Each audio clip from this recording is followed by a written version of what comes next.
So ngayon ang activity natin is gumawa tayo ng program using one output then 4 sequence. So meaning is isang output lang yung pinalabas natin pero 4 na sequence yung pwedeng mangyari o result sa output. So i-reset muna natin to. Bali isang output lang yan. Walang LED. So pag press natin,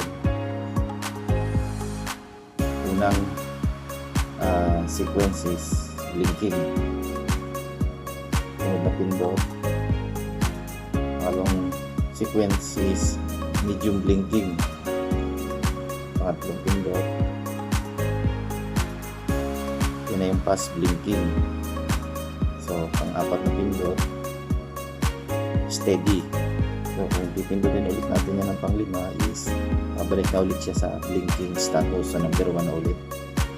So ito, ang program nito, gumamit tayo ng if condition sa algorithm ng C++ programming gamit ang Arduino IDE. So ito yung program na in-execute natin sa board. Ayan. Okay.